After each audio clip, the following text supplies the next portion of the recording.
এই গরমেতে এইরকম একটি কুলফি আইসক্রিম তোমরা বাড়িতেই খুব সহজেই রেডি করে ফেলতে পারো।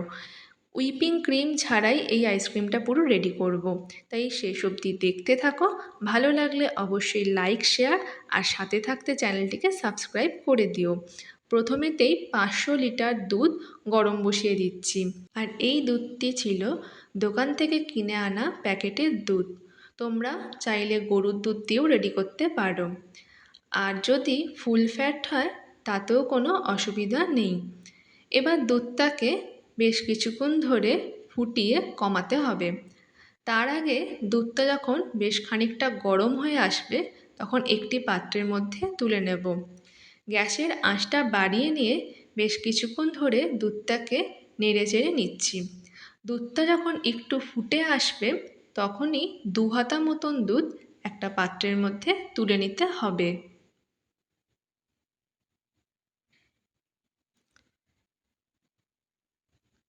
একটি পাত্রের মধ্যে এবার 2 হাতা পরিমাণ দুধ তুলে নিচ্ছি। তোমরা পরিমাপ বুঝতে না পারলে একটা ছোট কাপের হাফ কাপ পরিমাণ দুধ তুলে নিতে পারো। এবার সেই দুধের মধ্যে দিয়ে দিচ্ছি 2 টেবিল চামচ পরিমাণ কর্নফ্লাওয়ার আর 3 টেবিল চামচ পরিমাণ গুঁড়ো দুধ মানে মিল্ক পাউডার। এবার খুব ভালো করে এইটাকে মিশিয়ে নেব। আর যে চামচটা বললাম সেটা নর্মাল চামচের পরিমাণই নিতে হবে। নর্মাল চামচের পরিমাণেই 2 টেবিল চামচ কর্নফ্লাওয়ার আর 3 টেবিল চামচ পরিমাণ গুঁড়ো দুধ নিয়েছি এখানে। বেশ ভালো করে মেশানো হয়ে গেছে। এরপরেতে দুধটাকে আরও ভালো করে ফুটিয়ে নিচ্ছি। দুধটা যখন ফুটে ফুটে বেশ খানিকটা কমে আসবে তখন ওই মিশ্রণটিকে এই দুধের মধ্যে মেশাবো। তার আগে দুধটাকে ফুটিয়ে ফুটিয়ে অনেকটা কমিয়ে নিচ্ছি। গ্যাসের ফ্লেমটা মিডিয়াম টু হাইয়ে রেখে দুধটাকে ফুটিয়ে ফুটিয়ে কমাবো। আর দুধের চারপাশে যে সরটা পড়ছে সেই সরটাকেও মাঝে মাঝে ভালো করে মিশিয়ে নিচ্ছি। এইভাবে বারবার চারপাশ থেকে দুধের সরগুলো দুধের মধ্যে ভালো করে মিশিয়ে নিচ্ছি আর দুধটাকে বারবার হাতা দিয়ে একটু নাড়াচাড়া করে নিচ্ছি। এইভাবে রেডি করলে কুলফি আইসক্রিমের স্বাদটা কিন্তু খুব সুন্দর হয়। দুধটা ফুটে ফুটে বেশ খানিকটা কিন্তু কমে গেছে। অনেকখানি পরিমাণ দুধ ছিল, দুধটা ফুটে ফুটে তার হাফ পরিমাণ হয়ে গেছে। এই অবস্থাতে মিশ্রণটি দিয়ে দিতে হবে।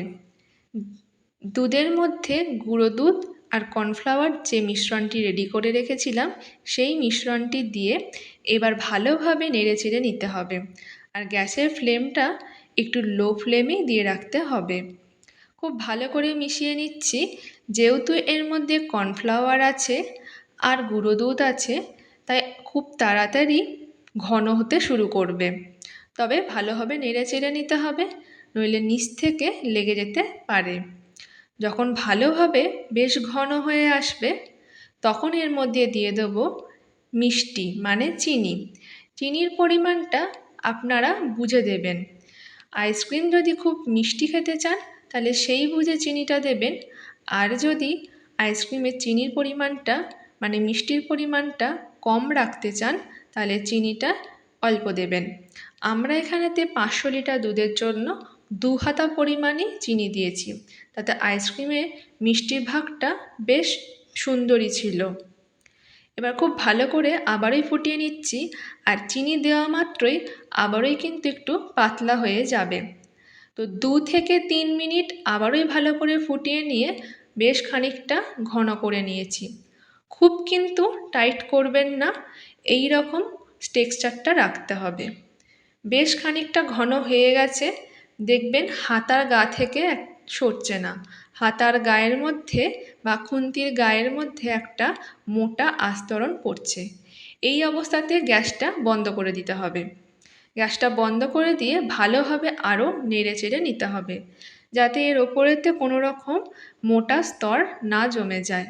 তাই ভালোভাবে এবার নেড়েচেড়ে নিচ্ছি। আর অনেকক্ষণ ধরে নেড়েচেড়ে নিয়ে এবার এটা একটা পাত্রের মধ্যে নামিয়ে রেখে দেব। আর এটা ঠান্ডা হতে দিতে হবে। ঠান্ডা হওয়ার জন্য আমি বাইরে রেখেছিলাম, আপনারা ঠান্ডা হয়ে যাওয়ার পরে ফ্রিজেতেও রাখতে পারেন। ফ্রিজে 1 থেকে 2 ঘন্টা রেখে সেটাকে বার করে মিক্সির মধ্যে পেস্ট করে নিতে পারেন। তবে আমি নর্মাল বাইরেই রেখেছিলাম। এরপরে কিছু বাদাম যেটা ড্রাই রোস্ট করে নিলাম। ড্রাই রোস্ট করে নিয়েছি, হাত দিয়ে খোসাগুলোকে এবার ছাড়িয়ে নেব। গরম করা বাদামগুলো খুব তাড়াতাড়ি খোসাগুলো ছাড়াতে সুবিধা হয়। এর সাথে দিয়ে দেব কাজু আর কিশমিশ। বাদাম, কাজু, কিশমিশ এইগুলোকে এবার একসাথে মিক্সার গ্রাইন্ডারের মধ্যে একবার মিক্সড করে নেব। একবার গ্রাইন্ডার মেশিনে ঘুরিয়ে নিয়েই নামিয়ে নিলাম, আর এই রকম হাফ ভাঙা হাফ গোটাই থাকবে। এরপরেতে দুধের মিশ্রণটি এর মধ্যে দিয়ে দিচ্ছি। এবার ভালো করে একবার পেস্ট করে নিতে হবে, আর পেস্ট করার পর ঘনত্বটা কিন্তু আবার পাতলা হয়ে যাবে।